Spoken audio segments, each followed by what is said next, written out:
everyone, and welcome to the opening of Bitef Festival 2021, or if you like it more, welcome at the mutual opening of two festivals or two editions of Bitef Festival this year. I will skip all the explanations of these situations because I'm pretty sure that you are more than familiar with it. But I have some good news. In the next days, we will see plenty of interesting, inspirational, international performances that are somehow dealing with the notion of future.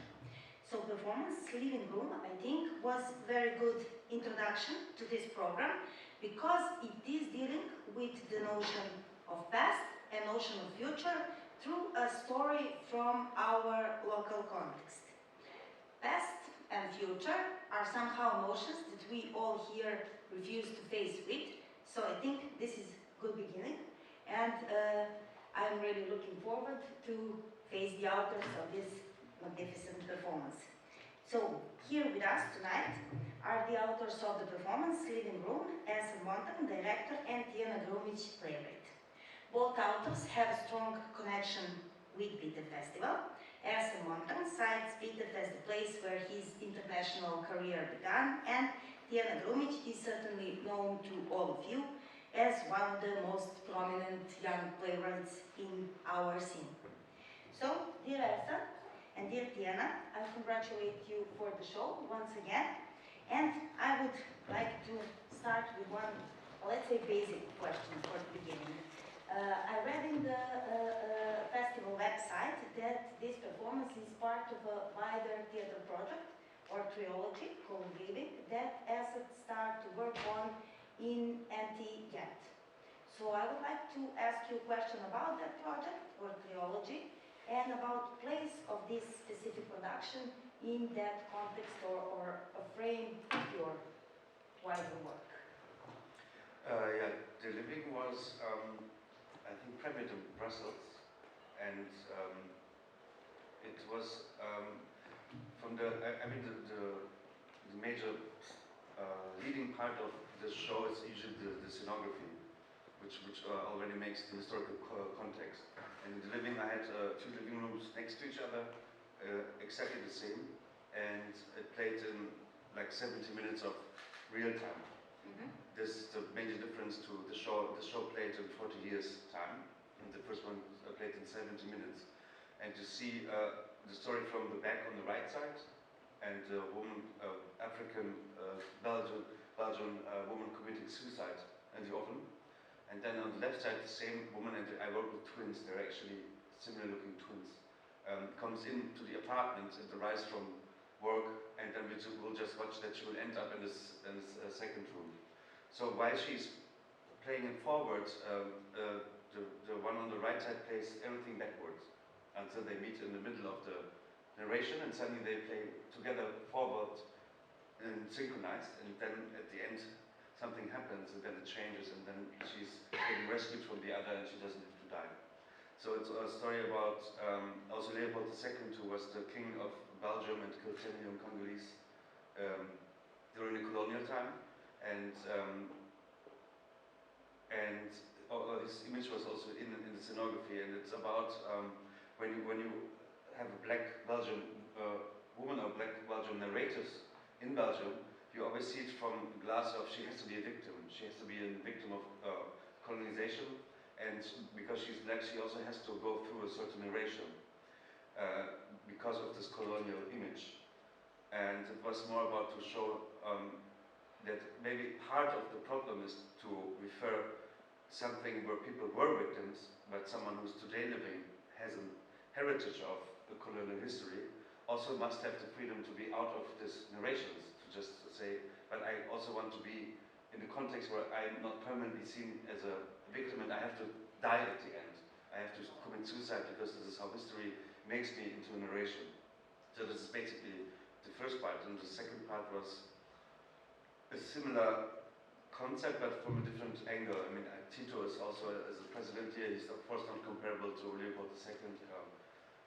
God shall protect me from that to make this comparison, but it's Do you already? But at the same time, it begins with the death of Tito, and then suddenly when she leaves to work and comes home 40 years later from her last work, at the end she also commits suicide or dies, most probably, because she's a victim of a different context of war, where the husband is kind of, especially I can tell from as a German, as a Turkish German, I can look from the outside. Of course, Serbia is the evil part of the war. Of course, there is enough evidence to say it that way, but to see at the same time, from a different perspective, to see there can be someone still a victim inside the wrong side of a war. And I think the biggest victims of this war context in any war is always the woman. It's always the woman, most of the time the woman, because they are affected and they cannot really do something against it. At least it was like that. Now things are changing. But yeah. So yeah, do you emphasize this, let's say, motive or element as an important element of your trilogy, still in progress? Role of women in the wars?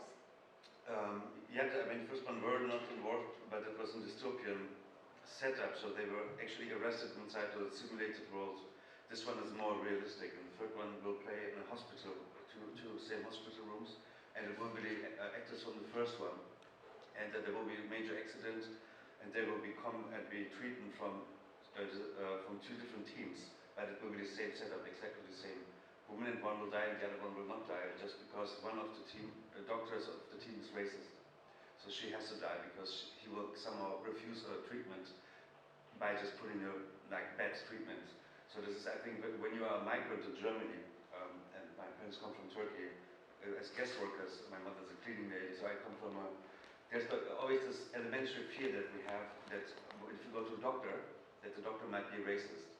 This is what people always tell, but my parents always say that's why they have difficulties to go to the doctors, to German doctors, because there's always this fear, what if he's racist, what if he's not going to treat me? And this is the third part of the trilogy that I want to work on, this pure fear of someone who thinks I live in a society which is racist, which eventually would, in the most sensitive part when you're in a hospital, would go against you because you just have a certain ethnicity or whatever. So that will be, the third part will be about that. Thank you for giving us this explanation of the context and the whole trilogy that you're working on. But I would like also to refer on something that you already said. It's that you start to work on these two pieces from the set, from the space design. And I also read an interview by your actress, Vesna Čikčić, who said that at the very beginning of the first rehearsal, you had like everything on the stage and the small props and all the details. There are many details in that set design, and not even a one line of the, let's say, script or text or play. So I would like to ask you about that process, and I would like to ask you about possible challenges during that sort of process. Do you want to answer? Sure, yeah, why not? Yeah, I mean, it's a lot different than we're used to when it comes to theater productions here in Serbia, and I think that was the biggest impression for the actors and Vesna. I think they're not used to that kind of process, so it was really, I mean, it's well prepared, and Ersan and the rest of his team, they came with this idea, and I mean, we didn't even start to develop this story, and we had a space in which we will have it performed.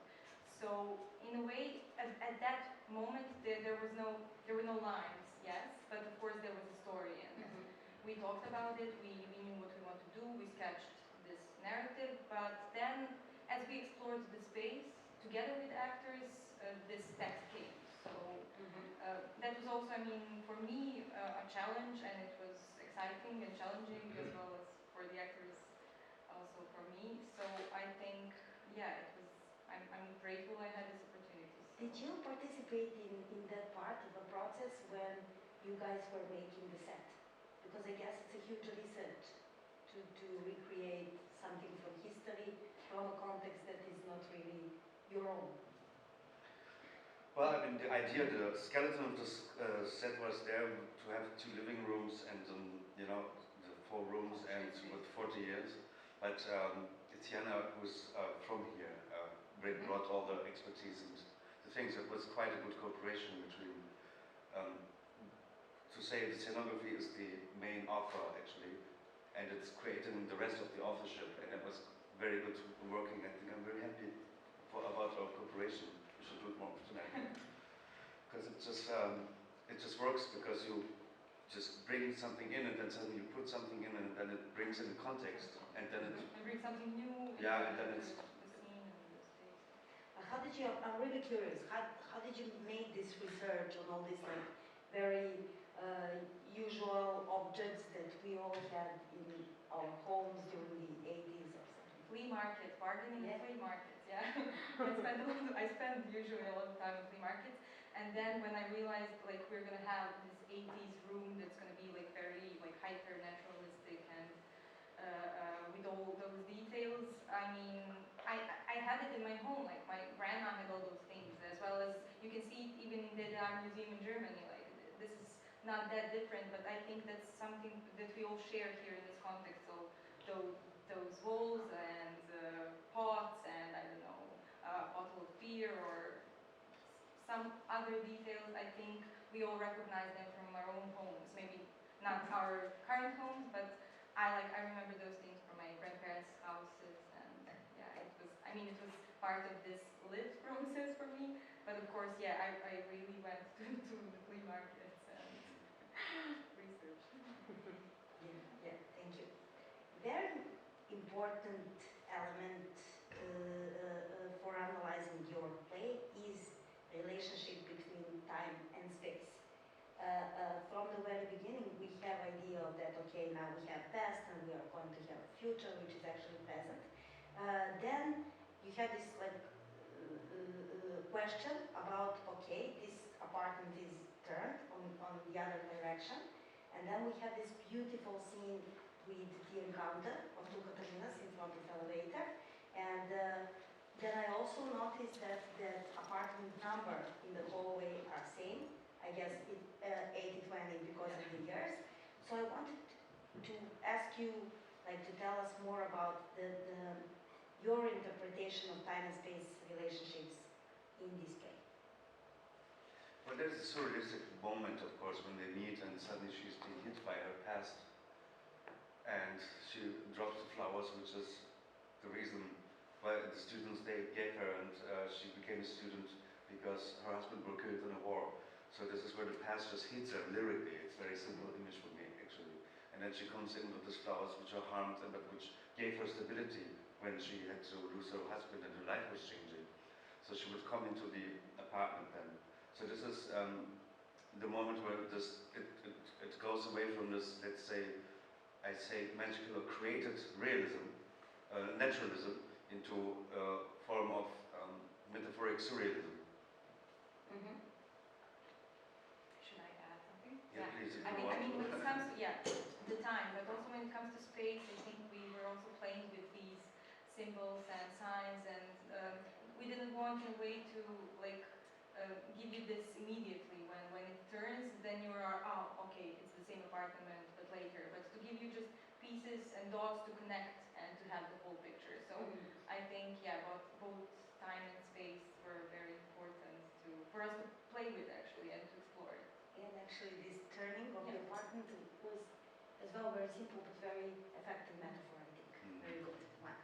So it leads us to my favorite political question that I would like to ask you. There are a lot of documentary elements in your play, but there are some very obviously fictional elements. The most fictional element is your Radio Belgrade 202 because it is very clear and very direct in interpretation of Serbia's role in the wars during the 90s.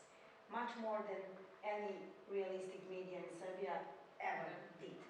So I would like to ask you about your personal opinions on that fact and what actually made you to bring this decision in your play.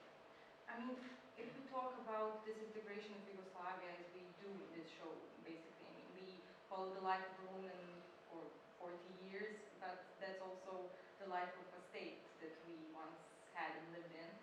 So when we talk about that, and I think when we are in theater, I mean, every theater act is a political act, I would say. So I think it's inevitable to deal with those questions and raise those topics. So I think we just agreed we don't want to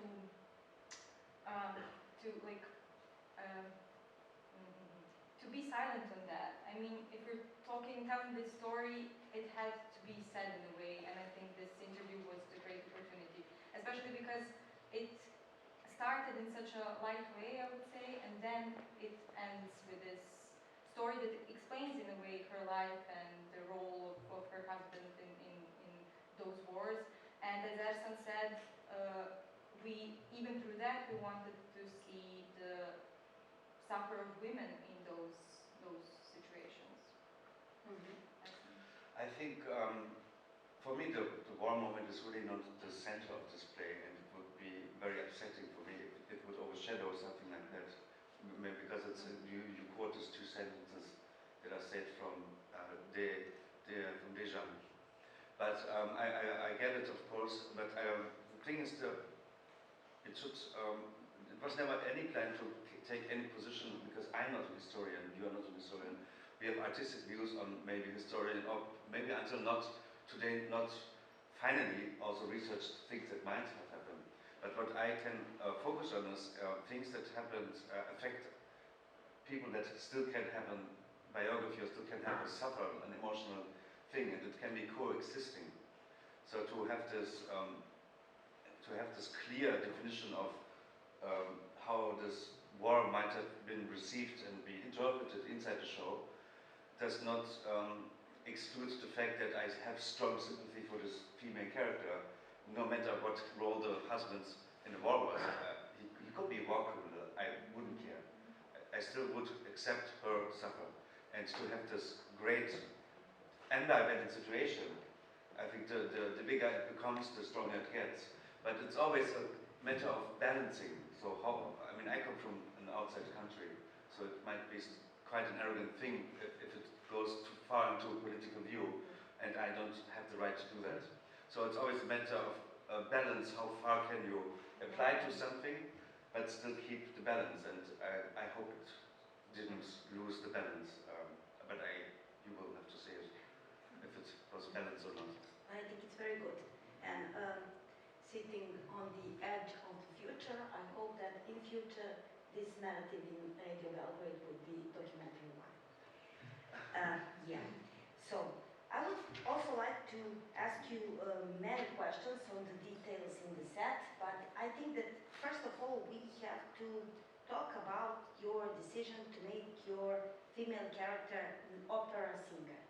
Why this art was important for you, and why did you choose to play around the motif of Tosca? I mean, Tosca is killing herself at the end. It's, I think, the most obvious, you know, the balcony, where she's like singing, Lord, and jumps down. And it's very long. The tragic love, and also this revolutionary history part in the narrative. But also, one thing that we forget about opera, we always think opera is like bourgeois and old people, blah, blah, blah. I just make an opera in Belgium, I love opera.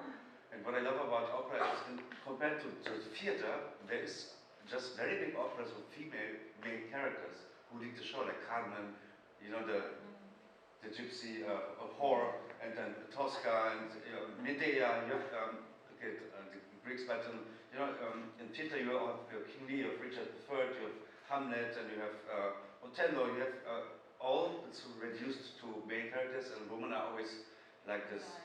You have to spit on them, they have to be raped, they have intriges. So opera is actually the youngest art form in the history. Theater is much older. Opera is beginnings from the 15th and the early times, but actually it started to grow in the 17th century and after the French Revolution, and then the bel canto opera in Italy, it was something related to the people, and it was really basically, and it was quite progressive and feministic from the beginning on, compared to theater. That's why I didn't want her to be a theater, but an opera singer, to have this reference, to just also give something to maybe also to redefine the misunderstanding about opera that it's such an old-fashioned genre, because I think it's the youngest genre actually in the performing arts.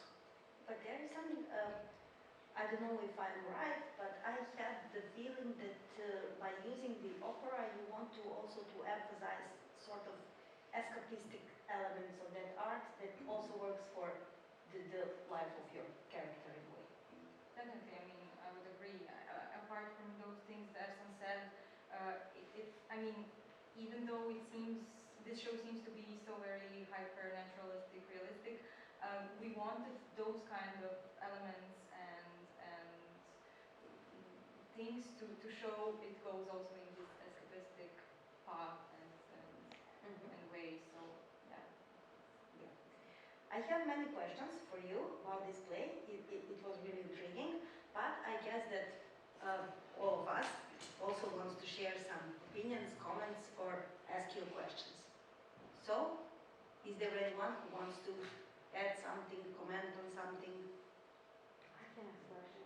Yes, Hi please. guys, congratulations. My name is Joanna. While I was researching your biography, I found out that you did durational performance art. So I would like to know, how do you kind of flirt between theater and performance art, and do you do that in your work at the theater? I mean, here. Not in particular, in general. How that your experience with performance art is connected to the theater as well. Well, it's kind of internalized from the theater, like everything which is good will be internalized at some point from the theater to become an institutionalized aesthetic. So, but I'm having difficulties to define contemporary performance art because these categories start to dissolve, like everything starts to dissolve. So, what is a performative act is a quite complicated question. I think you would agree. And I wouldn't serve a clear definition to that because I actually can't. So I don't have a clear definition. So I think my work is a theater when it plays in a theater. And it's a performance when it's outside a classical, let's say, central perspective situation. Yeah. So I don't believe that we have to call things that happen on street theater. Because theater is a building where things happen. Theater is just an architectural thing which rules. But not really what happens inside, but just the central perspective of the curtain or not. But if I would do something on the street, I would, you can call it performative act, but so therefore, yeah, my work is theater, I work in theater. So I don't really do performance art. Thank you. More questions or comments related to the performance? Okay, then think of it. I will give you a next opportunity to ask your questions. And I would like to go back on this element, the role of women in dramatical historical events or war or something like this. And I would like to connect this story with the wonderful details in your performance and to connect it in the point of two great ladies that I actually saw on your walls of this apartment. One is Katarina Ivanovic with the painting Siege of Belgrade, and the other one is, if I'm not making a mistake, Vera Trajovic, director of the performance Kossa, and I do believe this is original Kossa. Oh, it's from the movie. Okay, then I made a mistake. I'm sorry. But there is So, one yeah, only Vanitsky. Yeah, There is one only Vanitsky on the wall. Yeah, I know. Yeah, right. It was written in the book. Yeah. Siege of Belgrade is so important, very, very huge symbol, a very huge piece of art that you put in your piece. So I would like to ask you about that decision. Well, Katarina Ivanovic is our first female painter from the 19th century, and when we were researching actually this female role in general, we somehow came to that painting. And when we were thinking about putting it in a bedroom, it was, I mean, we had a lot of discussions about it because at one point we had an idea to just put it in its real size, and it gave us this wrong message actually, because it's a strong image, it's a strong message that it sends, and these men at war and history repeating itself constantly. And then we realized, okay, we're gonna break this space with putting this picture in much bigger dimensions than it really are, and to give it to make it a sign in this way. So that was like the process that we had discovering the picture and putting it finally on the wall. But Ersan, would you add? No, I mean it's a battlefield at the end, and it's also, I mean, it's a quite clear symbol. It's called the Battle of Belgrade. I think. Yeah, with the Ottomans. Yeah. So there's some the Ottomans. Very smooth reaction. What does that mean? Turks. Yeah. Yeah, that was the reason, of course. Yeah. No, yeah, I don't have to add anything. But yeah, it's a very quite clear symbol of war and about history also, and then to see this. I love this image. I forgot about that because I couldn't see the rehearsal yesterday. When they sit on the bed with their back to each other, and then you have this battle, so the consequences of it, and the bedroom, and then because the bedroom is also a point, you know, of clear intimacy. It's where you are one of the biggest fear that we have sometimes. I always have nightmares, for example. It's while you're in the door, in the bed, suddenly someone just crashes the door and comes with a knife and kills you. It's like I don't know if you have it, I have it, and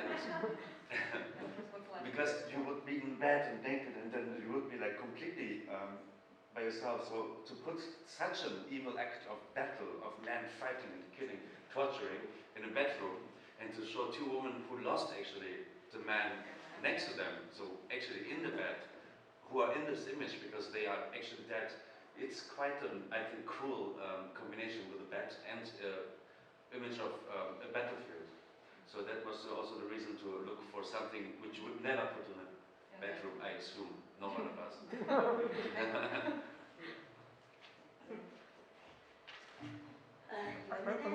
would like just to make a comment upon this, the use of this picture, because we heard now few important explanations, but as an insider, somebody who is in a position of curator of this show as a festival premiere, and I talked a lot with Ersan on this, and I know that Ersan was fascinated when he discovered that in Serbia we had a professional painter, female painter, who finished her studies of painting in mid-19th century. So it was a kind of, how to say, of apology also to Serbian women, same as this fictional character. So it's kind of nice, how to say, tribute to Serbian female culture. Yeah, I see. Very good. Thank you. Anyone else? Questions, comments? Yes, Susreti. So thanks for the show and thanks Mia for the talk. So I was also curious now since we're talking about the pictures and the visual part of the show. So I was also curious to ask you about how do you curate other pictures in the set? Like as I recognize there is Misha Popovic painting and there is also like this poster from Kosa which was kind of progressive thing at that time, and also this monument from Kentish or something like that, which are all very strong historical symbols here and somehow describe also like milieu where she lives and something like that. So how this research was conducted, or well, for this one like this brutalism in architecture was in it, so there was like certain, but yeah, but in a way, I mean, yeah, those pictures stand on those walls, but when you see them and how they're put there, I mean, I would say it's obvious for me, like no one puts pictures of that size on that parts of the walls and stuff like it's not just pictures you would probably like really have in your room, but also some symbols and some things that would just put us in a context, like a local context or their milieu and class position and stuff like that. But I would say it's not like we didn't go for this realism in that kind of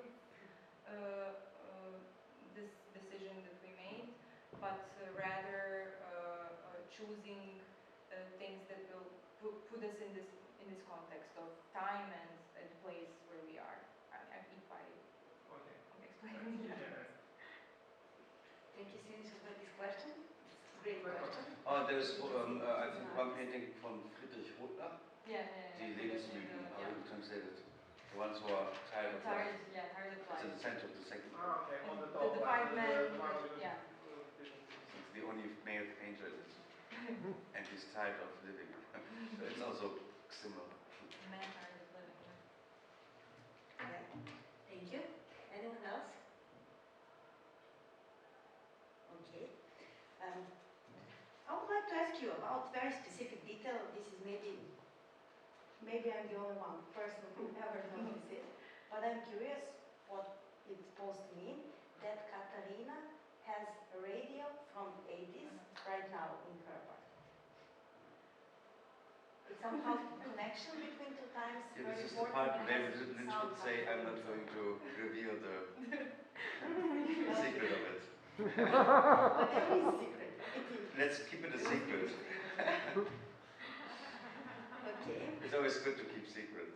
Okay, but I do think there is something that I can explain maybe. Yeah, but sometimes the biggest secrets are quite trivial. To give you a hint. Okay, thank Okay, you. let me come in with the Kretz Wunschkonzert that puts us maybe in Yeah.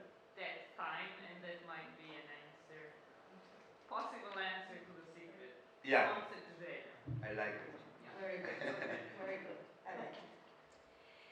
Oh, you yeah. want to answer something else? Sorry, I didn't want. So, subtitle of this and last year's Bitef Festival is At the Edge of the Future. So, I would like to ask you about you sitting at the edge of the future as an artist. What concerns you the most? Wow. I know, it's a difficult question, but you don't want to answer on secret trivia. So now face it.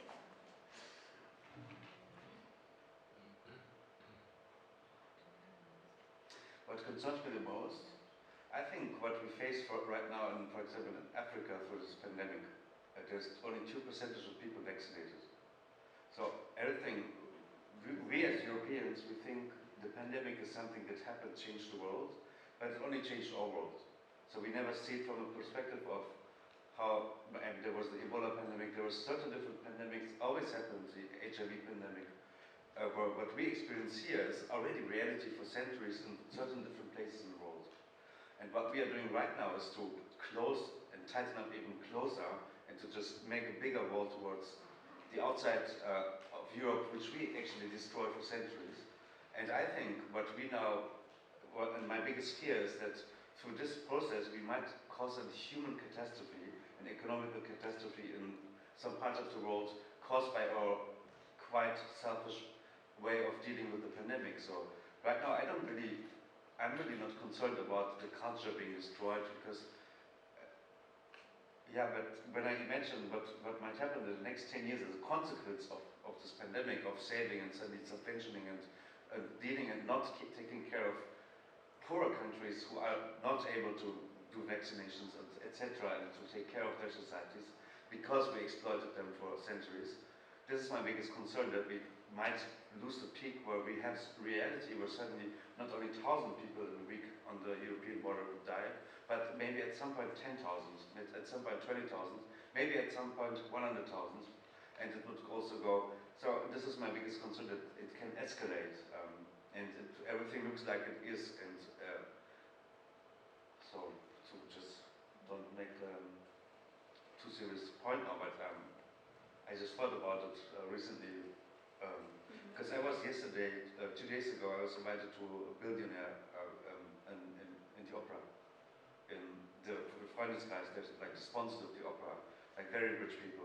And it was a dinner 2 or 3 days ago, and this woman who was the Simiaki dress for 20,000 euros gave a speech, and then she started the first talk to me was like, yeah, you know, I'm not a racist, but I was in Brussels at the airport, and then there were so many African people sitting, and you know, I don't have a problem, but they're all not vaccinated, so I felt insecure. So she asked someone from the guards to make sure that they are really putting masks and have more precautions as the white people.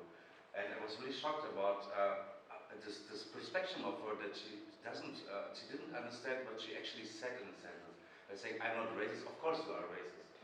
Of course you're racist by saying that. But I'm concerned about my luxury mobility because the people in Africa are not vaccinated. Now I have to share with them an airplane. So to come to an idea to complain about this idea and to call, and this is, I think, just one hint what is going to happen even worse. And this is my biggest concern, that people will completely lose the relation between the cause and the consequence. That is, yeah, I think I make my point. I still don't know. Like when you ask me, when what I see this edge of the future as an artist, I mean a lot of scary things and darkness and whatever. But I mean, of course, those things, as it says, they concern me. But like not just as an artist, but as a human being, of course. But as an artist, I mean, this situation we're living now and trying to like cope with this pandemic and everything, we already had this conversation like months ago. I somehow see it in the context of theater as a challenge to like find a way to challenge this thing through theater in some other forms and ways. So, yeah. Thank you for very inspiring answers. I hope that some of you wants to add or comment something about this. Yes, no? Then we are coming to the end of this discussion, and for the end of the discussion, I would like to ask you another futuristic, but maybe more let's say lighter question about your future artistic plans. What are you working on? What are your next projects? Or maybe just topics that are somehow intriguing you right now? Yeah, well, when I finish this, tomorrow I go to other rehearsals in the National Theatre in Belgrade here. And also Josip Georgievic, who was our assistant in this project and my dear colleague, he's directing my new piece.